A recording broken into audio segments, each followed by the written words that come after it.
Bismillahirrahmanirrahim. Assalamualaikum warahmatullahi wabarakatuh. Alhamdulillahil qail ya ayyuhalladzina amanu kutiba alaikumus syiyam kama kutiba alal ladzina min qablikum la'allakum tattaqun. Asyhadu an la ilaha illallah wa asyhadu anna Muhammadan abduhu wa rasuluh. Allahumma shalli ala Muhammad wa ala ali Muhammad wa ba'du. Para jamaah sidang salat Isya dan tarawih yang semoga semuanya dirahmati dan diberkahi oleh Allah. Amin ya rabbal alamin.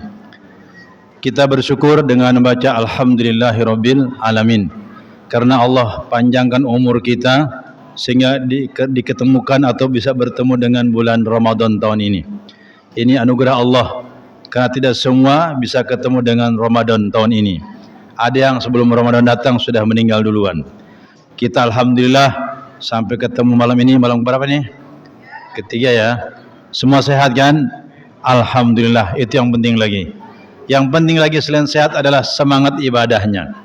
Karena ada orang sehat tapi malas ibadahnya, nggak sempat datang ke masjid, boro-boro tarawih, kekenyangan dia makan. Ya, nauzubillah min dzalik. Kita selain sehat tapi juga semangat ibadah sehingga bisa kumpul di masjid ini. Bapak Ibu rahimahullah, bahwa kita ini nanti kan bakal mati, ya nggak? Dan kita mati nanti pengennya masuk surga. Nah sekarang syaratnya masuk surga itu apa?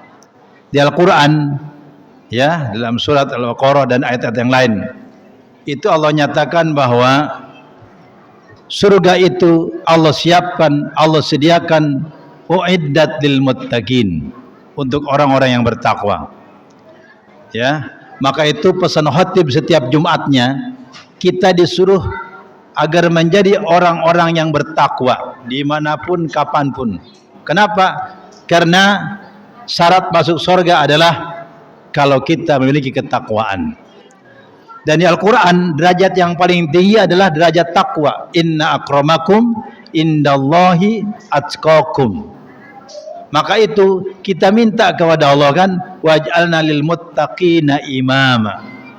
Kita minta agar menjadi orang-orang yang bertakwa kepada Allah. Allahumma inna nas'alukal huda wat tuqa. Itu doa yang lain. Jadi kita minta bagaimana menjadi diri kita ini orang-orang yang bertakwa. Jamaah Jumatul rahimahullah, pertanyaannya bagaimana untuk meraih takwa itu? Dan untuk sedikit mengenal bagaimana profil orang yang bertakwa itu. Para jamaah rahimahullah, di Al-Quran Allah sudah jelaskan karakter orang-orang yang bertakwa itu. Pertama, kalau dalam surat Al-Baqarah ayat 3, alladzina yu'minuna bil ghaib wa yuqimuna shalah, dan seterusnya sampai ayat 5. Dalam surat Ali Imran Allah jelaskan ayat 133 sampai 136. Di situ ada ayat orang bertakwa siapa? Alladzina yunfikuna fis sarra wad dharra wal kadhiminal ghaidha wal 'afina 'anil nas, dan seterusnya. Karena ayatnya dibatasi ya waktunya, jadi saya pendek-pendek aja. Intinya orang bertakwa itu pertama, dia itu punya keyakinan kepada Allah, kepada yang gaib. Yang gaib itu ya macam surga, pahala, dia yakin adanya azab kubur, nikmat kubur, adanya sirat, adanya hisab, adanya surga dan neraka. Ya itu semua kan gaib. Orang beriman itu punya keyakinan itu. Ada, dia yakin kalau nanti ada akhirat. Karena maaf, ada orang yang gak percaya sama akhirat, ya kan? Orang beriman percaya, walaupun belum ngalamin akhirat itu, belum kita pernah ngalami, tapi kita yakin adanya akhirat itu. Itu dari segi keyakinan. Sekarang mentalnya, dari karakternya, orang beriman itu dalam surat ayat Al-Imran ayat 133 itu orangnya intinya baik. Pertama dijelaskan lihat tadi, dia bukti baik apa? Pokoknya orangnya murah, suka berderma dalam semua keadaan, susah senang terus dia berderma. Yunfikuna fis sarra wad dharra. Maaf, kalau kita sedekah lagi kaya itu nggak aneh, ya. Nggak aneh, biasa saja karena memang lagi ada. Yang aneh banyak duit nggak mau sedekah, itu yang parah, ya kan? Yang hebat itu dia orangnya terbatas, tapi dia tidak takut dengan sedekahnya itu. tidak takut kehabisan duit, tidak takut miskin. Pokoknya dia lakukan apa yang menjadi perintah Allah itu. Kenapa? Karena orang bertakwa yakin apa yang diinfakkan itu akan diganti oleh Allah Subhanahu wa taala. Yakin kalau berinfak itu enggak bakal miskin, enggak bakal susah. Sehingga dia yakin betul dengan janji Allah, maka dia punya karakter berani berinfak dalam semua keadaan. Singkatnya berikutnya, karakter orang bertakwa itu kata Allah dalam surat Al-Imran ini, orangnya enggak mau marah. Ya. Wal kaziminal ghaiz. Kalau suami enggak mau marahin istrinya. Halo Bu, Ibu, suaminya suka marah enggak? Itu belum takwa tuh. Atau maaf, istri enggak mau marahin suaminya. Pak, suka dimarahin istri enggak? Itu istrinya belum takwa tuh. Jadi dia nahan, enggak mau. Ya, enggak mau ngomelin anaknya, apalagi tetangganya, temannya. Pokoknya dia tahan, jangan sampai melakukan yang dilarang oleh Allah. Jangan sampai melakukan sesuatu yang tidak baik di hadapan Allah. Begitupun kalau dia dizalimi, dicaci, dimaki, dimuli, ya kan? Diancam, dia enggak balas. Dia punya karakter wal afina anin nas.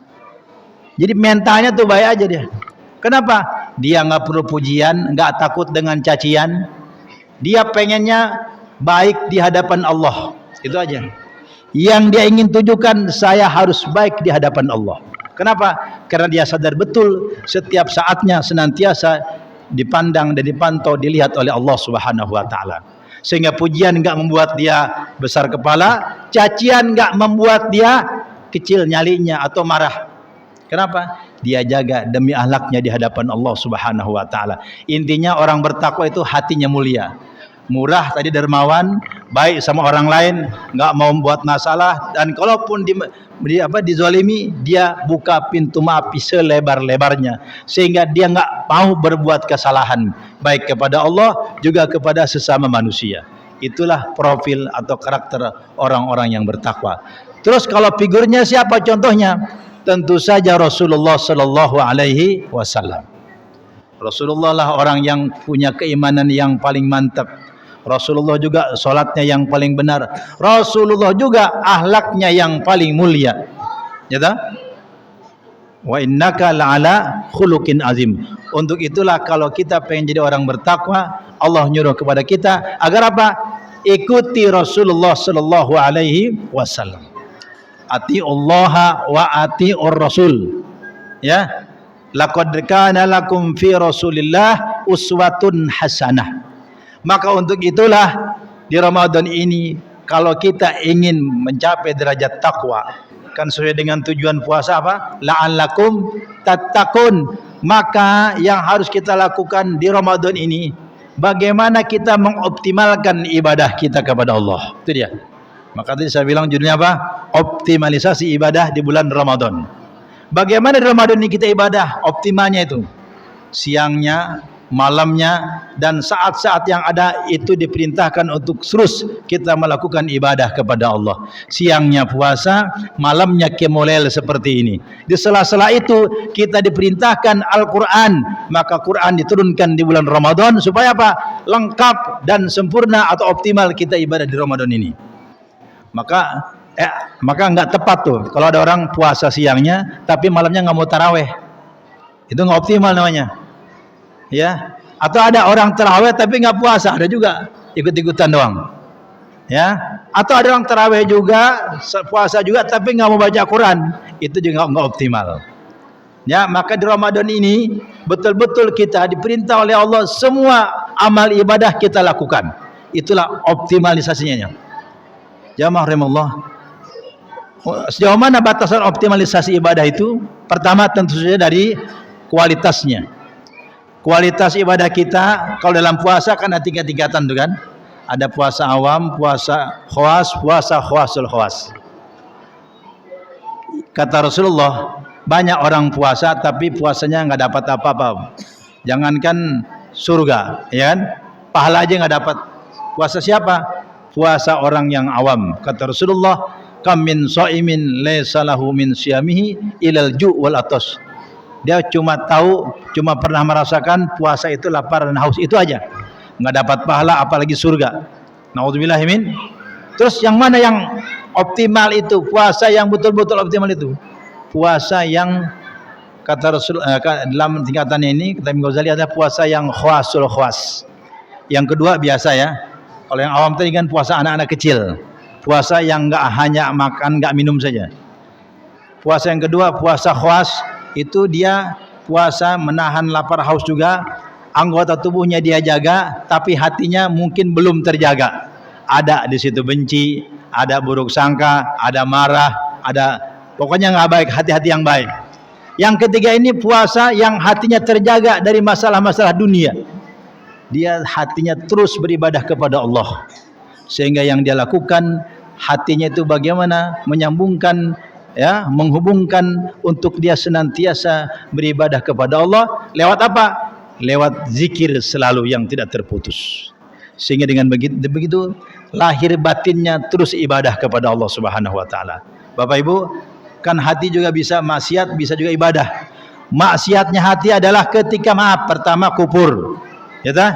Yang kedua, maksiat hati kalau kita ada benci, marah, kesel, buruk sangka, dendam, ya, penyakit-penyakit hati, bakhil, itu juga termasuk maksiatnya hati. Maka itu di Ramadan kita dituntut puasa yang maksimal itu adalah ketika bagaimana hati ini kita puasakan dari hal-hal yang haram, dan ibadahnya bagaimana? Ibadahnya senantiasa dia berzikir kepada Allah Subhanahu wa taala. Sehingga tidak ada peluang hatinya tadi untuk berbuat dosa kepada Allah. Dengan begitulah dia optimal ibadah puasanya itu.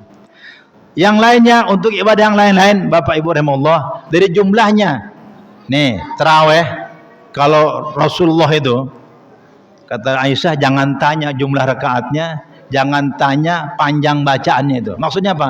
Banyak bacaannya, banyak juga rakaatnya. Itu Rasulullah. Sehingga Rasulullah berjamaah itu hanya beberapa kali saja. Takut dianggap sesuatu yang wajib, memberatkan umatnya saat itu. Ya. Apa? Ya tadi dalam rangka optimal ibadah kepada Allah. Sahabat Umar waktu itu punya ide berapa? 20. Dikatakan oleh Nabi, nikmatul bidah hazihi, atau hazihi nikmatul bidah. Ada bidah yang baik adalah dalam hal ini salat tarawih 20 rakaat. Itu yang zamannya Umar itu. Rasulullah ngakui bidah tapi baik. Artinya salat tarawih itu tidak cukup 8. Yang lebih banyak lebih bagus. Mau 20 bagus, lebih dari itu juga bagus. Kenapa? Karena tadi kita ingin optimal di dalam ibadah Ramadan ini. Yang lainnya baca Quran. Para jamaah Allah turunkan Quran 30 juz. Ya. Itu hari apa? Agar kita banyak betul baca Quran ini. Maka di Ramadan ini kalau Imam Syafi'i konon katanya dia bisa mengulangi, bisa hatam sampai 60 kali. Masya Allah. Bagaimana tuh? Jadi dia waktunya baca Quran terus. Bisa nggak? Bisa kalau mau. Pak, sehari bisa nggak baca 30 juz? Bisa kalau mau. Tapi kalau nggak mau, jangankan 2 juz. 1 halaman aja nggak bisa. Ya kan? Kembali kepada mau atau tidak. Ya. Maka itu sahabat dan para Rasulullah dan para sahabatnya itu menghatamkan Quran, ada yang 3 kali. Ya tak? Nah, maka kita ini bagaimana dituntut untuk betul-betul mengoptimalkan ibadah Ramadan ini. Tadi dari segi kualitasnya, juga yang kedua adalah kuantitasnya. Maka itu mari kita manfaatkan momentum Ramadan yang Allah berikan ini untuk betul-betul kita optimal di dalam ibadah. Ya tadi tarawihnya jangan kosong, maaf jangan bolong. Terus sampai dengan akhir bulan. Ya karena ada orang, maaf ini jumlah sekarang banyak, baru malam ketiga kan, nggak tahu nih malam ke-15 dan seterusnya. Itu biasanya ada yang kalah duluan. Nah itu perlu diperhatikan, bahwa itu tidak optimal ibadahnya. Karena itu saya mengingatkan kepada kita semua, mari betul-betul kita manfaatkan Ramadan ini. Kenapa? Tadi kita bakal mati, dan mati itu syaratnya kalau ingin masuk surga harus betul-betul menjadi orang yang bertakwa, dan untuk meraih takwa itu harus betul-betul optimal di dalam ibadahnya sebagaimana yang dicontohkan oleh Rasulullah SAW. Demikian yang benar dari Allah mari kita amalkan, yang salah dari saya mohon dimaafkan. Akhirul kalam, wassalamualaikum warahmatullahi wabarakatuh.